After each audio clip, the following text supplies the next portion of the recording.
नमस्कार रेडियो कोरापुटर समस्त श्रोता को एवं दर्शक मानक आज आम कोरापुटे कोरापुटिया एक संतान जी कि कोरापुटर काकर भिजा काकिरी गुमारे निजर छोट दिनटी पिला दिनटी बिताई कोरापुट माटी रे सांबादिकता आरंभ करिसेंती एवं साहित्य साधनारे निजको आगो को नेबारे एई कोरापुट माटी से आरंभ करिसेंती।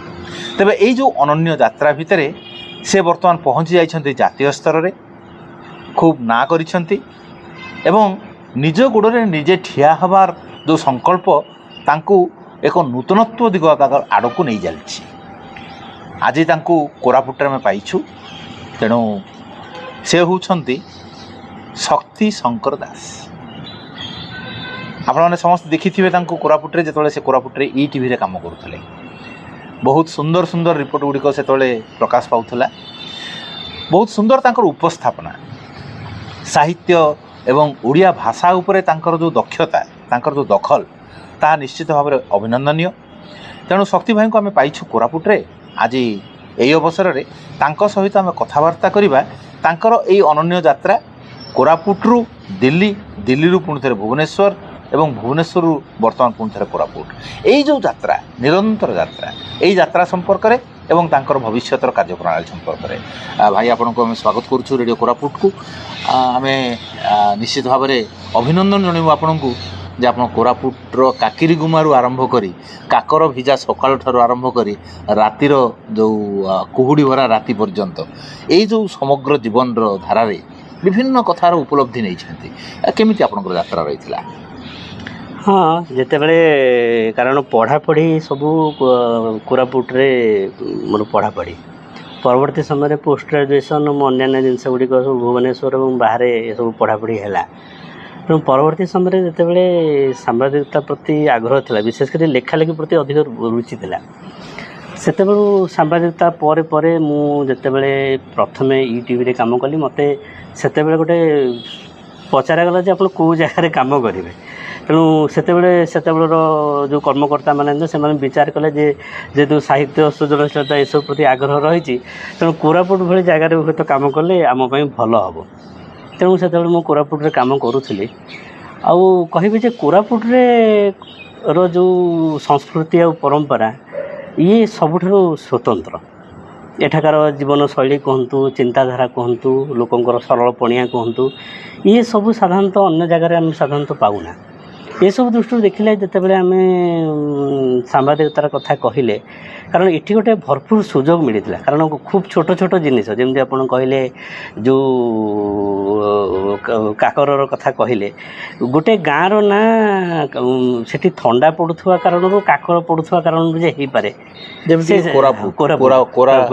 से जिनस साधारण भाव समस्त मन को छू नाला कि धर जो आम समस्ते देखीचे धर जो पहाड़ और पहाड़ जो पहाड़ ठीक तले गोटे गाँटे से मनरे केते विचारधारा सुंदर विचारधारा जे सेठी से जीवन धारण पे सब सुजोग थी से घरटे कर झरनाटे अच्छी जंगल जिनिस आणवे से खाइबे चलिए तेणु तांको भितरे माने गोटे अर्थ उपार्जन कथा नहीं तांको भितरे गोटे साधारण भाव में केमिति गोटे शांति रे एवं सुखरे जीवन जीवार जो परिकल्पना अच्छी ताकू नहीं मु खूब प्रभावित होती से समस्या केवल जे एठाकार परंपरा संपर्क में खबर मु करुली से कथा नुह परवर्ती समय आम विभिन्न समस्या विभिन्न जिनस खबर अनेक जो मौलिक दिग को जाकि करने आम चेष्टा करूँ एबे किंतु देखा जाउछि बहुत गुड़े कथा अच्छी बहुत गुड़े समस्या अच्छी दीर्घ वर्ष पर मुझे देखुची कोरापुट जेतिक हूँ तो अंतत उन्नति करने कथा बा डेभलप हवा कथा से कहीं मत लगुना जे से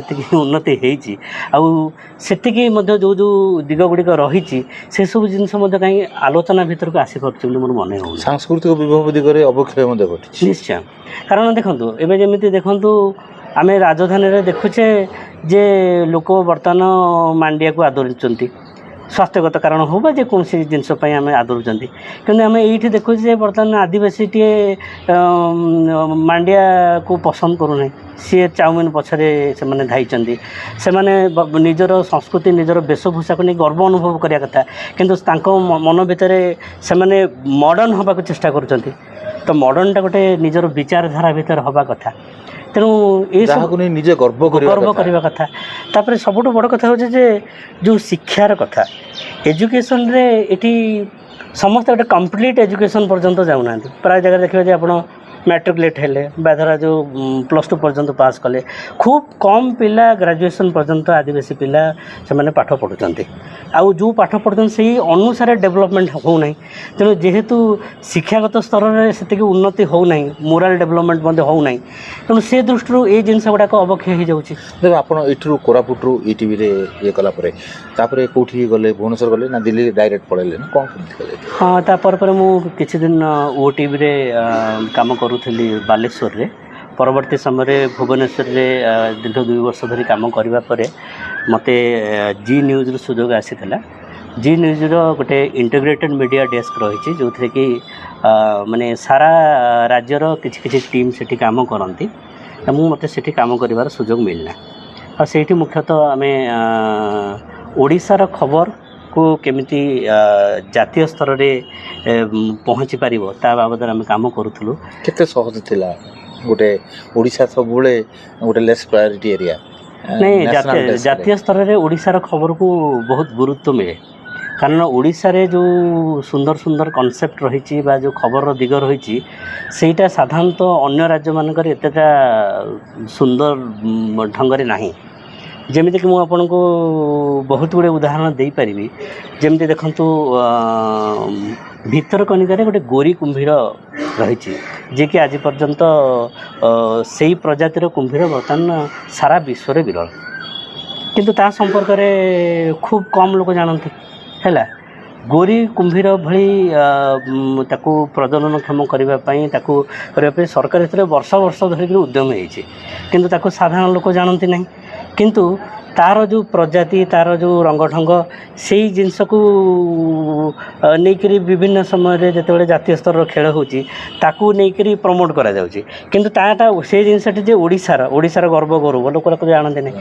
ତେଣୁ ସେଇଭଳି କିଛି ଜିନିଷ ମାନେ ଓଡ଼ିଶାରେ ସମ୍ଭାବନାଟା ଅଛି, କିନ୍ତୁ ଆମର ସାଧନ ନାହିଁ। ସେଥିପାଇଁ ଆମେ ଦିଲ୍ଲୀ ଦରବାରରେ ଆମେ ଶୁଭୁ ନାହିଁ। ଏବେ ଯେମିତି ଦେଖନ୍ତୁ, ଏବେ ଆମେ କୋରାପୁଟର ପର୍ଯ୍ୟଟନର କଥା କହିବା। ଆପଣ ସମସ୍ତେ ବର୍ତ୍ତମାନ କୋରାପୁଟ କହିଲେ ବର୍ତ୍ତମାନ କୋରାପୁଟର କଫିକୁ ପ୍ରାୟତଃ ଲୋକେ ଗୁରୁତ୍ୱ ଦେଉଛନ୍ତି। କୋରାପୁଟ କହିଲେ ଏଇ କିଛି ବର୍ଷ ହେଲା ଦେଓମାଳିର ନାଁ ଶୁଭୁଛି, ଯଦିଓ ଆଗରୁ ଦେଓମାଳି ଥିଲା, କିନ୍ତୁ ବର୍ତ୍ତମାନ ଦେଓମାଳିର ନାଁ ଶୁଭୁଛି। କିନ୍ତୁ ମୁଁ କହିବି ଯେ ଯେତେବେଳେ ପର୍ଯ୍ୟଟନର କଥା ଉଠୁଛି, ପର୍ଯ୍ୟଟନରେ ଏଠି ସୁଯୋଗଟା ସବୁଦିନିଆ ନାହିଁ। ଯଦି ଗୋଟେ ବାହାର ପର୍ଯ୍ୟଟକଟେ ଆସିଲେ, ସିଏ ଯଦି ବର୍ତ୍ତମାନ ମାଣ୍ଡିଆର ଗୋଟେ ପ୍ରକୃତରେ ଡିସ୍ ପାଇବାକୁ ଚାହିଁବ, କମନଲି ବର୍ତ୍ତମାନ ସବୁ ଜାଗାରେ ପାଇବ ନାହିଁ। ଆଉ ଯେଉଁ କିଛି ଆଉଟଲେଟ୍ ଖୋଲା ହେଇଛି, ସିଏ ଉଦ୍ଘାଟନ ପରେ ବନ୍ଦ ହେଇଯାଇଛି। ଯେଉଁ କଫିକୁ ନେଇ ଆମେ ଏତେ ଗର୍ବ ବି କରୁଛୁ, ଯଦି ଗୋଟିଏ ଦିଟା ଆଉଟଲେଟ୍ ଛାଡ଼ିଦେଲେ ରାସ୍ତା। କିନ୍ତୁ ସମାନ ଜିନିଷକୁ ଦେଖନ୍ତୁ, ସେଇ ଜିନିଷରେ ଆପଣଙ୍କ ଲୋକ ବର୍ତ୍ତମାନ ଏବେ ମୁଁ ଦେଖୁଥିଲି, ଆପଣ ଦାମନଯୋଡ଼ିରେ ମଧ୍ୟ ସମାନ ଜଣେ ଲୋକ ବର୍ତ୍ତମାନ ଏବେ ସେ ଦେଓମାଳି କଫି ନାଁରେ ଗୋଟେ ଆଉଟଲେଟ୍ ବର୍ତ୍ତମାନ କରିଛନ୍ତି ଭୁବନେଶ୍ୱରରେ। ତାଙ୍କର ବଢ଼ିଆ ବିଜନେସ୍ ହେଉଛି। କିନ୍ତୁ ବର୍ତ୍ତମାନ ସମାନ ଜିନିଷ କୋରାପୁଟର ପ୍ରଡ଼କ୍ଟ କୋରାପୁଟର ଲୋକ କରିବେ ଏବଂ କୋରାପୁଟର ଲୋକଙ୍କୁ ଜୀବନ ଜୀବିକା ମିଳିବ, ସେଇ ରୋଜଗାରଟା କୋରାପୁଟର ଲୋକ ପାଇବେ। ସେଇଟା ମୁଁ ଭାବୁଛି ବୋଧେ ଦୀର୍ଘ 15 ବର୍ଷ ଭିତରେ ହେଇପାରିନି। ତେଣୁ କୋରାପୁଟର ଲୋକ ଯେତେବେଳେ ପର୍ଯ୍ୟଟନସ୍ଥଳୀ ଦେଓମାଳି ଗଲେ, ଦେଓମାଳିର ସେଇ ଆଖପାଖର ଲୋକମାନେ କେମିତି ବେନିଫିଟେଡ଼୍ ହେବେ, ତା ପାଇଁ ସରକାରୀ ସ୍ତରରେ କିଛି ବ୍ୟବସ୍ଥା ନାହିଁ। ଯଦିଓ ବ୍ୟବସ୍ଥା ହେଇଛି କ'ଣ, ମୁଁ ଦେଖୁଛି ଯେ ହୋଟେଲ୍ସ ମାନଙ୍କର ଇଣ୍ଡଷ୍ଟ୍ରି ଗୁଡ଼ାକର ଡେଭଲପମେଣ୍ଟ ହେଇଛି, ଅନ୍ୟାନ୍ୟ ଡେଭଲପମେଣ୍ଟ ହେଇଛି, କିନ୍ତୁ ଗୋଟେ ଟୁରିଷ୍ଟ ଯିବ କେମିତି? ଗୋଟେ ଟୁରିଷ୍ଟ କୋରାପୁଟରେ ପହଞ୍ଚିଲେ ବିଭିନ୍ନ ସାଧାରଣ ଟୁରିଷ୍ଟ ଯିବ କେମିତି? ସେ କେଉଁଠୁ ଇନଫର୍ମେସନ୍ ପାଇବ, କେଉଁଠୁ ଗାଡ଼ିଟେ ପାଇବ, ସେ ବ୍ୟବସ୍ଥା ନାହିଁ। ଏବେ ସମାନ ଜିନିଷକୁ ଯଦି କମ୍ପେୟାର କରିବା, ଆପଣ ଦେଖିବେ ଗ୍ୟାଙ୍ଗଟକ୍ ଗୋଟେ ସହର। ସେଠି ଆପଣ ଦେଖିବେ ଯେ ପ୍ରତ୍ୟେକ କ୍ୟାବ୍ ମାଲିକ ବା ଧରା ଯେଉଁ କାର୍ ଡ୍ରାଇଭରମାନଙ୍କ ଭିତରେ ତାଙ୍କ ଭିତରେ ଗୋଟେ କୋର୍ଡ଼ିନେସନ୍ ଅଛି। ଟୋଟାଲ୍ ଗ୍ୟାଙ୍ଗଟକ୍ ଭିତରେ ରେଟ୍ ଚାର୍ଟ ଗୋଟିଏ ପାଇବେ ସମସ୍ତେ ଗୋଟେ ପରେ।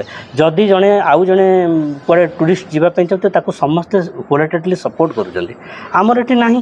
ଆମର କ'ଣ ଆମର ଏଠି ବହୁତ ବିଭବ ଅଛି, ଆମର ପ୍ରାକୃତିକ ସୌନ୍ଦର୍ଯ୍ୟ ଅଛି, ବିଭିନ୍ନ ଜାଗାରେ ବର୍ତ୍ତମାନ ଆପଣଙ୍କର ଘାଟିକୁ ଦେଖିବା ପାଇଁ ବିଭିନ୍ନ ବ୍ୟବସ୍ଥା ହେଇଛି, କିନ୍ତୁ ସେଠି ପାଣିଟିଏ ନାହିଁ। ତାର ବିଭିନ୍ନ ସିଜନରେ ବିଭିନ୍ନ ସିଜନ ଯେମିତିକି ନଭେମ୍ବର ଆସିଲେ ଅଳସୀ ଫୁଲର କ୍ଷେତ କେତେ ସୁନ୍ଦର ଲାଗେ। ତାକୁ ଗୋଟେ ମାର୍କେଟିଂ ପ୍ଲାନ୍ ନାହିଁ। ଟୁରିଷ୍ଟ ଆସିଲେ ଧର ଯେଉଁ ତାକୁ ପ୍ଲାନ୍ କରାଯାଆନ୍ତା ଅନ୍ୟ ରାଜ୍ୟ ଭଳିଆ, ଆମେ ଫୁଲ ଦେଖିବା ପାଇଁ ଗୋଟେ କ୍ୟାବ୍ କରିକି ଅନ୍ୟ ରାଜ୍ୟରେ ଯାଇକି ଗୋଲାପ ବଗିଚା କହିକି ଆମେ ଦେଖୁଛେ, ଆମେ କଫି ବଗିଚା କରି ଦେଖୁଛେ, ଛୋଟିଆ ଝରଣା ଥିଲେ ଦେଖୁଛେ। କୋରାପୁଟ ଜିଲ୍ଲାରେ ଅସରନ୍ତି ଝରଣା, କିନ୍ତୁ କେତେ ଝରଣାକୁ ଆପଣ ଗୋଟିଏ ଦିନରେ କଭର କରିପାରିବେ ଲୋକ, ତା ପାଇଁ କୌଣସି ପ୍ଲାନିଂ ନାହିଁ। ତେଣୁ ଟୁରିଜିମ୍ର ସମ୍ଭାବନା ବହୁତ, କିନ୍ତୁ ମୁଁ ଭାବୁଛି ଟୁରିଜିମ୍କୁ ନେଇକି ଯେତିକି ଆୟ ହେବା କଥା ରାଜ୍ୟ ସରକାର ହୁଅନ୍ତୁ କି ଜିଲ୍ଲା ପ୍ରଶାସନ ହୁଅନ୍ତୁ ବା ସାଧାରଣ ଲୋକ ହୁଅନ୍ତୁ, କେହି ପାଉନାହାନ୍ତି, ଯେଉଁଟାକି ବହୁତ ସମ୍ଭାବନା ଅଛି। integrated way ରେ ଯଦି ଯାଇପାରନ୍ତେ ମାନେ let the corporates grow with them also the common man grows। ଯେମିତିକି ଆମର ପୁଟସିଲରେ ହେଲା, ପୁଟସିଲରେ ଇକୋ ରିଟ୍ରିଟ୍ ହେଉଛି, କିନ୍ତୁ ତା ପାଖରେ ଥିବା ଗାଁ ଗୁଡ଼ିକରେ ସେଇ ଇନକମ୍ ଜେନେରେଟ୍ ହେଇପାରୁନାହିଁ। ତେଣୁ ସେ ଜଳକା ହିଁ ଦେଖୁଛି ଯେ ପୁଟସିଲରେ କିଏ ଜଣେ ଲାଭବାନ ହେଉଛି। ତେଣୁ ଏଇ ଯେଉଁ ଇଣ୍ଟିଗ୍ରେଟେଡ୍ ଇଏର ଅଭାବଟା ନିଶ୍ଚିତ ଭାବରେ ରହୁଛି। ତେବେ ଆପଣ ବର୍ତ୍ତମାନ ଯେଉଁ ସାମ୍ବାଦିକତାର କଥା ଯଦି ଦେଖିବା, ବର୍ତ୍ତମାନ ଆପଣଙ୍କର ଯୋଜନା କ'ଣ? ଆପଣ ବର୍ତ୍ତମାନ ଫ୍ରିଲାନ୍ସିଂ ଆଗକୁ ଯାଇଛନ୍ତି, ନିଜର ଗୋଟେ କମ୍ପାନୀଟେ ବି ସୃଷ୍ଟି କରିଛନ୍ତି, କ'ଣ ତାର ଲକ୍ଷ୍ୟ କ'ଣ ରହିଛି ଏବଂ କେମିତି ଆଗକୁ ଯିବ ଚାହୁଁଛନ୍ତି? ଏବେ କିଛି ବର୍ଷର ସାମ୍ବାଦିକତା କରିବା ପରେ ମୁଁ ବର୍ତ୍ତମାନ ଏବେ ଦୀର୍ଘ 4 ବର୍ଷ ହେଲା ଗୋଟେ ଶବ୍ଦ ମିଡ଼ିଆ ପ୍ରାଇଭେଟ୍ ଲିମିଟେଡ଼୍ ନାଁରେ ଗୋଟେ ଇଣ୍ଟିଗ୍ରେଟେଡ୍ ମିଡ଼ିଆ ସଲ୍ୟୁସନ୍ସର ଉଦ୍ଦେଶ୍ୟ ନେଇ ଗୋଟେ କମ୍ପାନୀ ଆମେ ତିଆରି କରିଛୁ, ଯେଉଁଥିରେ କି ଆମେ ବିଭିନ୍ନ ପ୍ରକାରର ଡକୁମେଣ୍ଟେସନ୍, ବିଶେଷ କରି ଭିଜୁଆଲ୍ ଡକୁମେଣ୍ଟେସନ୍, ମ୍ୟୁଜିକ୍ ଆଲବମ୍ସ ଏବଂ ଆପଣଙ୍କର ଧରାଯାଉ କିଛି research related film, scientific film, ଏଭଳି ବିଭିନ୍ନ ପ୍ରକାର ଯେଉଁ ବିଶେଷ କରି ଡକୁମେଣ୍ଟାରୀର ଯେଉଁ ବିଭିନ୍ନ ପ୍ରକାର ବିଭାଗ ରହିଛି ସେସବୁ ଜିନିଷ କରୁଛୁ। ତା ସହିତ ଗୋଟେ ଆମର ବୁକ୍ ପବ୍ଲିକେସନ୍ ୟୁନିଟ୍ ମଧ୍ୟ ଅଛି, ସେଥିରେ ଆମେ ବିଭିନ୍ନ ପ୍ରକାର ବହି ପବ୍ଲିଶ୍ କରୁଛୁ, ମ୍ୟାଗାଜିନ୍ ମଧ୍ୟ ବର୍ଷକୁ ଥରେ 2 ଥର ଆମେ କରୁଛୁ। ଓ ଆ ସାଥିରେ ଆମେ ବର୍ତ୍ତମାନ ଯେହେତୁ ସୋସିଆଲ ମିଡ଼ିଆର ଯୁଗ, ଆମେ ସୋସିଆଲ ମିଡ଼ିଆ ଜରିଆରେ କେମିତି ଆମେ ଅଧିକରୁ ଅଧିକ ଲୋକଙ୍କ ପାଖରେ ପହଞ୍ଚି ପାରିବା ଏବଂ ତାକୁ ନେଇକି ମଧ୍ୟ କେମିତି ଆମେ ରୋଜଗାରକ୍ଷମ ମଧ୍ୟ ହୋଇପାରିବା, କାରଣ ସବୁ ଜିନିଷରେ ରୋଜଗାର ଗୋଟେ ମୁଖ୍ୟ ବିଷୟବସ୍ତୁ ହୋଇଯାଇଛି। ତାକୁ ନେଇକି ମଧ୍ୟ ଆମେ କାମ କରୁଛୁ। ଫେସବୁକ୍ ରହିଲା, ଇନଷ୍ଟାଗ୍ରାମ ରହିଲା, ବିଭିନ୍ନ ସୋସିଆଲ ମିଡ଼ିଆ ପ୍ଲାଟଫର୍ମ ରହିଲା, ୱେବସାଇଟ୍ ତିଆରି କରିବା ରହିଲା। ଇଣ୍ଡିପେଣ୍ଡେଣ୍ଟ ଜର୍ଣ୍ଣାଲିଷ୍ଟିକ୍ ଗୋଟେ ମିଡ଼ିଆ ହାଉସ୍ ଆପଣଙ୍କର ଯଦି ବର୍ତ୍ତମାନ କହିବା, ଆପଣ ହେଉଛନ୍ତି ଗୋଟେ ମିଡ଼ିଆ ହାଉସ୍, ଗୋଟେ ଇଣ୍ଡିପେଣ୍ଡେଣ୍ଟ ମିଡ଼ିଆ ହାଉସ୍। ଆଣ୍ଠେଇ ପଡ଼ୁଛନ୍ତି ବହୁତ ଲୋକ, କେମିତି ଆପଣ କେମିତି ସାହସ କରୁଛନ୍ତି? ହଁ, ଠିକ୍ କଥା, କାରଣ ବିନା ଉପାର୍ଜନରେ ବିନା ରୋଜଗାରରେ ଗୋଟେ ଅନୁଷ୍ଠାନକୁ ଠିଆ କରାଇବା ନିହାତି ଭାବେ କଷ୍ଟ। ତେବେ ମୁଁ ଗୋଟେ ସ୍ମାର୍ଟ ୱେରେ ଯେମିତି ବର୍ତ୍ତମାନ ସମୟରେ କାମ କରାଯାଇପାରିବ ସେଇ ଆପ୍ରୋଚରେ ମେନଲି ଆମେ କାମ କରୁଛୁ। ଆମ ପାଖରେ ବର୍ତ୍ତମାନ ଖୁବ୍ ଅଳ୍ପ ମ୍ୟାନ୍ ପାୱାର, ଯେମିତିକି ପାଖାପାଖି ବୋଧେ ଷ୍ଟାଫ୍ ଭାବରେ ପାଖାପାଖି 25ରୁ 27 ଜଣ କାମ କରୁଛନ୍ତି, ଅନ୍ୟାନ୍ୟ ଭାବରେ ପାଖାପାଖି 30-35 ଜଣ କାମ କରୁଛନ୍ତି। ତେଣୁ ବର୍ତ୍ତମାନ ଏବେ ଯେଉଁ କଥା କହିଲେ, କାରଣ ବିଜନେସ୍ ତ ଆସିବ, ତେଣୁ ସେଥିପାଇଁ ଆମେ କେବଳ ସାମ୍ବାଦିକତା ନୁହେଁ, ତାକୁ ଛାଡ଼ିକି ଆମେ ଅନ୍ୟାନ୍ୟ ଆକ୍ଟିଭିଟିଜ୍ ଆମର ରଖିଛୁ, ଯେଉଁଥିରେ ଯେମିତି ଧରାଯାଉ ଆପଣ ପୁସ୍ତକ ପ୍ରକାଶନ ରହିଲା କିମ୍ବା ଆପଣଙ୍କ ଧରାଯାଉ ପୁସ୍ତକ ପ୍ରକାଶନ ଦିଗରେ ଆପଣଙ୍କର ସାହିତ୍ୟ ସାଧନା ବି ହେଇଯାଉଛି। ଆଉ ଆମେ ବର୍ତ୍ତମାନ ଏଇ ଭିତରେ ଆପଣ ଜାଣି ଖୁସି ହେବେ ଯେ ପାଖାପାଖି ଗୋଟେ ବର୍ଷରେ ଆମେ ପାଖାପାଖି 10ରୁ 12ଟି ବହି, ଯେଉଁଥିରେ କି ଆପଣ ଇଂରାଜୀ ବହି ମଧ୍ୟ ଅଛି, ଆମେ ସେସବୁ ବହି ପବ୍ଲିଶ୍ କରୁଛୁ। ଆଉ ଆମେ ଗୋଟେ ଏଇଥିପାଇଁ ଆପଣ ଯେଉଁ ପଚାରିଲେ ଯେ କେମିତି କରୁଛନ୍ତି, ସାଧାରଣ ଭାବେ ଫିଲ୍ମ ବା ଆପଣଙ୍କର ଭିଡ଼ିଓ ବା ବହିର କଥା ଉଠିଲେ ସାଧାରଣ ଭାବେ ଲୋକଙ୍କ ମନରେ ରହିଆସିଛି ଯେ ଗୋଟେ ଏଥିପାଇଁ ବହୁତ ବଡ଼ ଆମାଉଣ୍ଟର ଗୋଟେ ଟଙ୍କା ଦରକାର, ନଚେତ ଆମେ କରିପାରିବାନି। କିନ୍ତୁ ମୋ ବିଚାରରେ ସେମିତି କିଛି ନାହିଁ, କାରଣ ସାଧାରଣତଃ ଯେତେବେଳେ ଫିଲ୍ମର କଥା ଉଠୁଛି ଲୋକ ସେତେବେଳେ 5 ଲକ୍ଷ, 7 ଲକ୍ଷ, 10 ଲକ୍ଷ ଟଙ୍କା ନହେଲେ ଫିଲ୍ମ ହେଇପାରେନି ବୋଲି ଲୋକ ଭାବୁଛନ୍ତି, କିନ୍ତୁ ସେମିତି କିଛି ନାହିଁ। ଆପଣ ଯଦି ତାକୁ ସ୍ମାର୍ଟଲି କରିପାରିବେ ତାହେଲେ ଆପଣ ଆବଶ୍ୟକ ପଡ଼ିଲେ କଥା ଆମେ କଥା ହେଉଥିଲେ ଯେ it is not the camera but the I behind the camera. 1,00,000 ଟଙ୍କାରେ ମଧ୍ୟ ମୁଁ ଭାବୁଛି ଫିଲ୍ମ ହେଇପାରେ, କିନ୍ତୁ ଯଦି ସେଥିପାଇଁ ଟିକେ ପରିଶ୍ରମ କରିବା ପାଇଁ ପଡ଼ିପାରେ, କିନ୍ତୁ ହେଇପାରେ। ଆଉ ଆମେ ଧୀରେ ଧୀରେ ବର୍ତ୍ତମାନ ଏବେ ଚିନ୍ତା କରୁଛୁ एपरिक यही भितर गोटे निर्दिष्ट अनुष्ठान सहित कथा है कोरापुटर जो किसी किसी विभाग रही नहीं आम कि डॉक्यूमेंटरी फिल्म करूँ जार उद्देश्य रही कि डिफरेंट फिल्म फेस्टिवल रे मतलब प्रदर्शित करूँ तार जो आय आसो से अधिक अधिक माने फिल्म तैयारी करूँ ए कौन कमर्शियल योजना ना कि आम चाहूँ जे से पैसा आम अधिक अधिक कोरापुटर जिनस को आम लोकों पाखे पहुँचेबू कारण मुझे